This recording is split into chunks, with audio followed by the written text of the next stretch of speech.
ඔන්න හොන්ඩා විසල් එක නතරලා බලන්න ගියා. උදේ පාන්දර කෝල් එකක් ආවා. එල්ල ඉතින් බලන්න ගියා. කස්ටමර් කම්ප්ලේන්ට් එක වෙන්නේ වාහනේ එන ගමන් නතර වෙලා වාහනේ මේ දිය ටික බ්ලින්ක් කරනවා.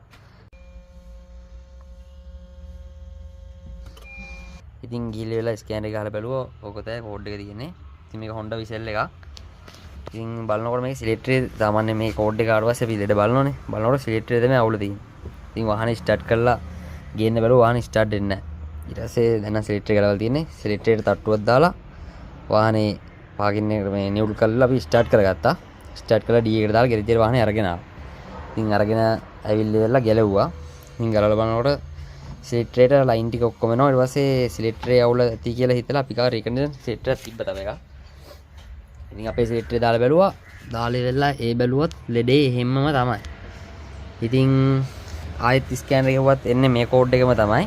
ඊට පස්සේ අපි ඉතින් ආයෙත් ගලවලා බැලුවා. බලනකොට ලෙඩේ බලමු අපි මෙන්න මේක තමයි ලෙඩේ.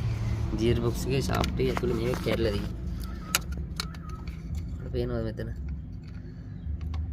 අන්න ඒක කැඩලා තියෙන්නේ. ඒකට තමයි මේ කෝඩ් එක එන්නේ. ඉතින් මේකේ ලෙඩේ අවුල පෙන්වන්නේ සිලින්ඩරේ තමයි අවුල පෙන්වන්නේ. හරි සිලින්ඩරේ ඉන්නේ මේ කොටස පාලනය වෙන්නේ ඒ නිසා. හැබැයි ඇත්තටම ලෙඩේ තියෙන්නේ මෙතන. ඒක තමයි ලෙඩේ. දැන් ඉතින් ගියර් බොක්ස් එක පළු කරලා මේක හදන්න වෙනවා. අර පේනවා මෙතන.